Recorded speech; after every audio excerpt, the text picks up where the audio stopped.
Bonjour à tous et bienvenue sur X-Nouvelle AI. Nous sommes ravis de vous avoir avec nous aujourd'hui. Assurez-vous de vous abonner à notre chaîne pour ne manquer aucune de nos vidéos. Cliquez également sur le bouton « J'aime » et activez la cloche de notification. Et bien sûr, si vous avez des questions ou des avis sur la vidéo, laissez un commentaire ci-dessous. Nous répondons à tous les commentaires. Faites de cette vidéo un véritable dialogue entre nous.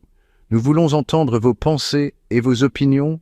Restez avec nous pour des clips à venir et soutenez-nous en vous abonnant, en aimant et en commentant. Merci. Le Yémen ferme les centrales électriques de Tel Aviv. Les colonies israéliennes dans l'obscurité. Découvrez comment les frappes de représailles audacieuses du Yémen ont plongé les colonies israéliennes dans l'obscurité et provoqué des ondes de choc dans la région.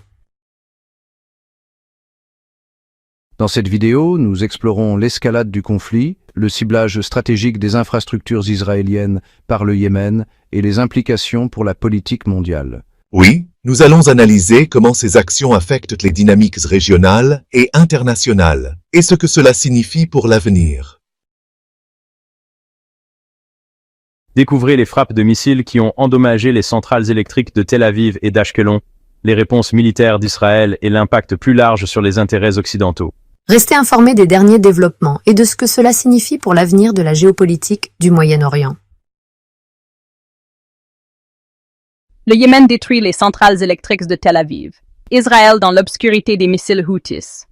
Du Yémen heureux au Yémen résilient, le Yémen a détruit les centrales électriques de Tel Aviv, plongeant des milliers de colonies dans l'obscurité.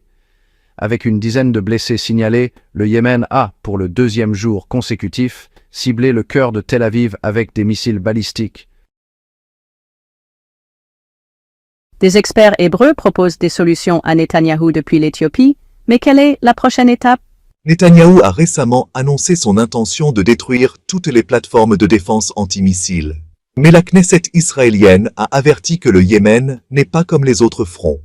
Le Yémen n'est ni les factions confinées de la bande de Gaza assiégées, ni la partie libanaise dont les territoires et les actifs dans le sud du Liban sont sous surveillance israélienne.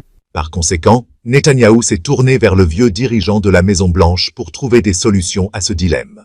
Cependant, Biden semble avoir échoué à résoudre la crise de la mer Rouge. Cet échec américain n'était pas mineur. Il a conduit à la destruction de porte-avions et de systèmes de défense américains à Tel Aviv. Netanyahou se demande maintenant comment affronter les Yéménites sur leur propre sol. Il a décidé de s'engager avec le groupe yéménite en interne, en lançant des attaques par l'intermédiaire de l'armée yéménite officielle sur la ville de Taïz, où réside le groupe yéménite, ce qui a provoqué des évacuations. Cependant, cela n'a pas dissuadé le groupe de frapper plus profondément dans Tel Aviv. Pour le deuxième jour consécutif, le Yémen a lancé un missile balistique à longue portée, le Falastine 2, visant Ashkelon. Le missile a provoqué la destruction et la panique parmi les colons. Après que Tel Aviv a ciblé les centrales électriques de Darban et Hazi au Yémen la semaine dernière, le groupe yéménite a changé ses cibles, se concentrant sur les infrastructures électriques d'Israël. Selon des rapports yéménites, la stratégie a changé. La nuit dernière, la centrale électrique d'Ashkelon a été frappée par un missile yéménite, la rendant inutilisable, selon des rapports yéménites, et plongeant des milliers de colons hébreux dans le noir. Après cela, les habitants se sont précipités vers des abris publics, et une dizaine de blessés ont été signalés.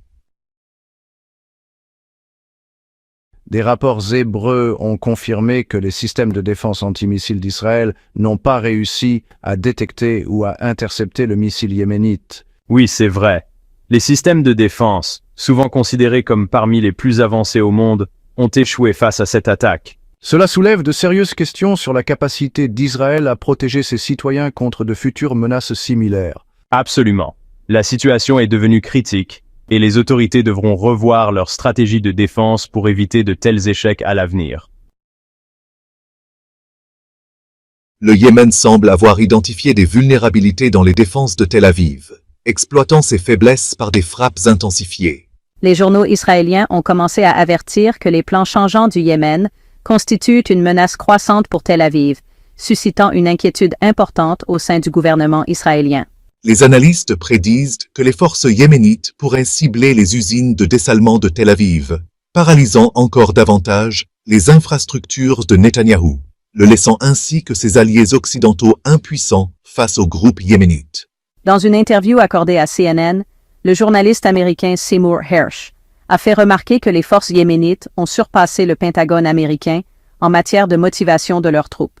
Alors que les États-Unis dépensent des milliards pour motiver leurs soldats, l'armée la plus puissante du monde, par le biais d'argent et d'avantages, le groupe yéménite n'a besoin que d'un seul discours percutant de son chef, Abdul Malik al-Houthi.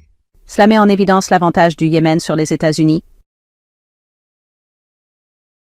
Les médias hébreux ont également reconnu l'influence significative d'Abdul Malik al-Houthi, le décrivant comme un penseur stratégique qui a remodelé l'agenda du groupe yéménite au Moyen-Orient.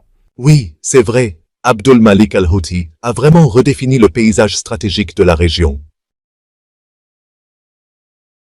La situation géographique critique du Yémen lui permet de contrôler la mer Rouge et le commerce mondial via le détroit de Bab al-Mandeb, amplifiant les craintes occidentales quant aux capacités croissantes du Yémen. Les missiles yéménites continuent de percer les défenses de Tel Aviv, frappant jour et nuit. Ceux-ci, ainsi que leurs opérations en mer Rouge, ont forcé la marine américaine à se retirer des eaux régionales, laissant Netanyahou isolé face au groupe yéménite. Les médias israéliens ont appelé à se concentrer sur l'Éthiopie comme allié potentiel. L'Éthiopie, qui contrôle le port de Berbera dans la région séparatiste du Somaliland en vertu d'un accord de 50 ans, entretient de bonnes relations avec Tel Aviv. Certains experts suggèrent d'établir des bases militaires israéliennes dans la mer Rouge. Cependant, l'Égypte maintenant une présence de maintien de la paix en Somalie, ses plans pourraient échouer. Les solutions d'Israël semblent de plus en plus inefficaces à mesure que le Yémen intensifie ses frappes. Les pays occidentaux, en particulier les États-Unis, sont de plus en plus alarmés par le fait que le Yémen menace les intérêts américains dans la région.